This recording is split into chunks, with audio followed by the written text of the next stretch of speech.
বানি ইসরাইলের একজন ব্যক্তি ছিল, যিনি 200 বছর আয়ু পেয়েছে।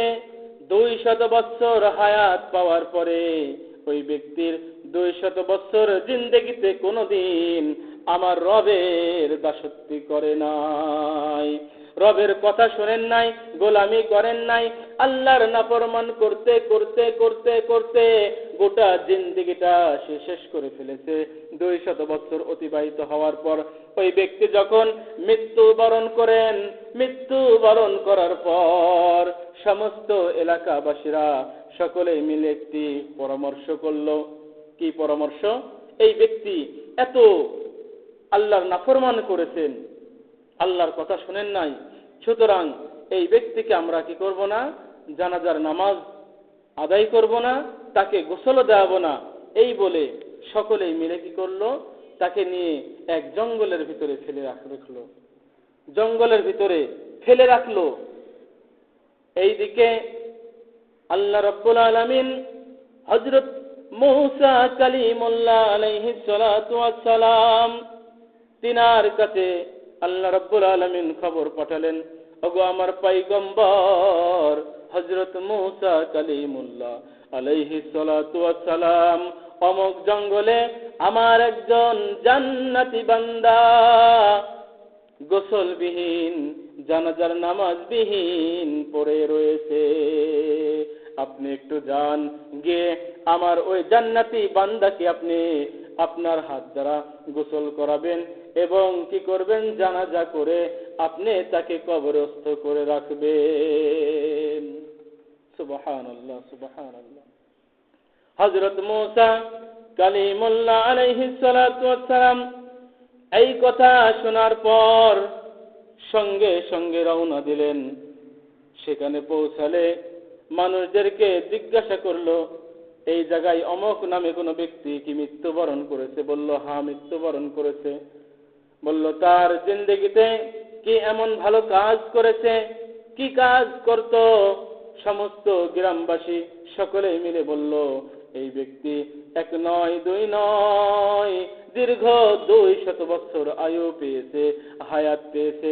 200 বছরের মধ্যে কোনদিন কি করেন নাই, আল্লাহর ইবাদত বন্দেগী করেন নাই। 200 বছর ধরে শুধু আল্লাহর নাফরমান করে গেছেন, আল্লাহর আদেশগুলি অমান্য করেছেন। আমরা সকলেই মিলে এই ব্যক্তিকে জঙ্গলে ফেলে রেখেছি। যেই ব্যক্তি আল্লাহর নাফরমানি করতে পারে, আমরা কি করলাম, এই ব্যক্তিকে জঙ্গলের মধ্যে ফেলে আসছি, আমরা জানাজার নামাজ পর্যন্ত পড়ি নাই। হযরত মূসা কালিমুল্লাহ আলাইহিস সালাতু ওয়াস সালাম আল্লাহর কাছে আরজি করলেন, ওগো আমার মালিক, ও দয়ার আল্লাহ, আপনি একটু আমাকে মেহেরবানি করে বলবেন।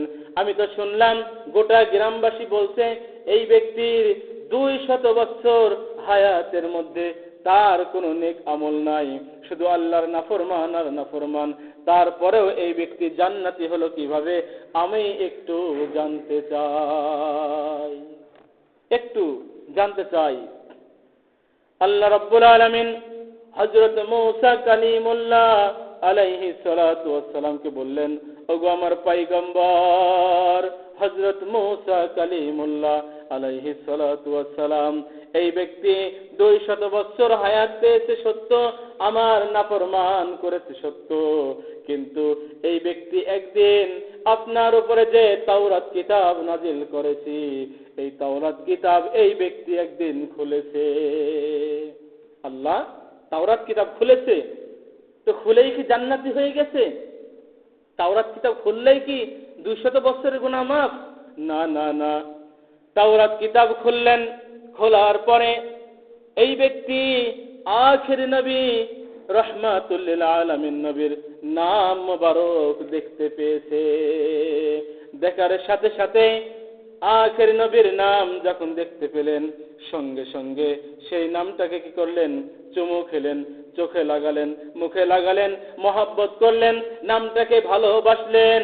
সুতরাং আমি আল্লাহ রাব্বুল আলামিন, সে যে আমার আখির নবীর নামকে মহব্বত করেছে, ভালোবেসেছে, এই কারণে আমি আল্লাহ রাব্বুল আলামিন তার 200 বছরের গুনাহ খাতাগুলি ক্ষমা করে দিয়েছি। সুবহানাল্লাহ, সুবহানাল্লাহ। হযরত মূসা কালিমুল্লাহ আলাইহিস সালাতু ওয়াস সালাম আল্লাহর দরবারে বললেন, ওগো রব্বুল আলামিন, 200 বছরের গুনাহ আপনি ক্ষমা করে দিলেন। আল্লাহ রব্বুল আলামিন বললেন, শুধুই তাই নয়, আমার নবীর নামকে মহব্বত করে ভালোবাসলো, চোখে লাগালো, মুখে লাগালো, মহব্বত করে ভালোবেসে নবীর নাম মোবারক বুকে লাগিয়েছে। এই কারণে শুধু 200 বছরের গুনাহ ক্ষমা নয়, ও আমার নবী মূসা, আমি তাকে জান্নাতি হিসাবে কবুল করেছি এবং কি করেছি, 70 জন হুরের সাথে তার জান্নাতে বিবাহ দিয়েছি। সুবহানাল্লাহ, 70টি হুর আমি তাকে দান করেছি, 200 বছরের গুনাহ খাতা ক্ষমা করে দিয়েছি, একমাত্র আমার নবীর নাম মোবারককে মহব্বত করার কারণে। সুবহানাল্লাহ, সুবহানাল্লাহ, আল্লাহু আকবার। সৈয়দুল মুরসালিন, ইমামুল মুরসালিন, খাতামুন নবিয়্যিন, রাহমাতুল লিল আলামিন সাল্লাল্লাহু তাআলা আলাইহি ওয়াসাল্লাম, ওনার কত শান, ওনার কত মান, যে তার নাম মোবারক নিলেই, মহব্বত করলেই 200 বছরের গুনাহ খাতাগুলি ক্ষমা হয়ে যাচ্ছে। হযরত মূসা কালিমুল্লাহ আলাইহিস সালাতু ওয়াস সালাম তিনি বললেন, ওগো আমার আল্লাহ রাব্বুল আলামিন, আমাকে এমন একটি নবীর উম্মত করে প্রেরণ করলে আমি নিজেকে বড় ধন্য মনে করতাম, নিজেকে বড় ধন্য মনে করতাম। আল্লাহ রাব্বুল আলামিন বললেন, ওগো নবী মূসা কালিমুল্লাহ আলাইহিস সালাম, আপনি যেহেতু আমার নবীর উম্মত হওয়ার জন্য আকাঙ্ক্ষা দেখিয়েছেন, মহব্বত দেখিয়েছেন, আপনাকে আমার আখের নবীর উম্মত করলাম না, কিন্তু কি করলাম, আমি আপনাকে আমার নবীর মহব্বত আপনার অন্তরে থাকার কারণে আপনাকে 70,000 নবী রাসূলের সরদার হিসাবে কবুল করলাম। সুবহানাল্লাহ, সুবহানাল্লাহ। অতএব সম্মানিত উপস্থিতি, আমার নবীর শান, আমার নবীর মান যতই আলোচনা করি ততই কম মনে হয়, কারণ নবীর নাম মোবারককে মহব্বত করে 200 বছরের যদি গুনাহ ক্ষমা হয়ে যায়, তাহলে সেই নবীর শান মান কত রয়েছে। সম্মানিত উপস্থিতি, আসুন আমরা সকলেই সেই নবীর পক্ষে চলে আসি। যদি নবীর পক্ষে আমরা চলে আসি, দুনিয়াতেও শান্তি, আখিরাতেও শান্তি। প্রত্যেকটি জায়গায় নবীকে দরকার। কবরে চলে যান, বিসমিল্লাহি ওয়া আলা মিল্লাতি রাসূলিল্লাহ, নবীর মিল্লতে রাখা হচ্ছে।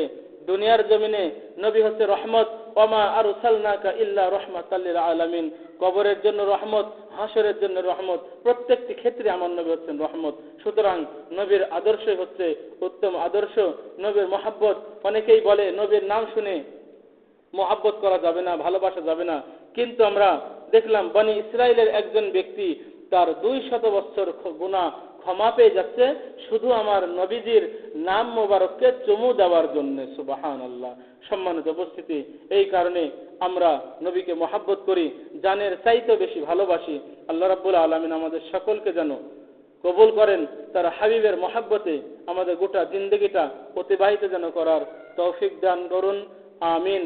আসসালামু আলাইকুম ওয়া রাহমাতুল্লাহি ওয়া বারাকাতুহু।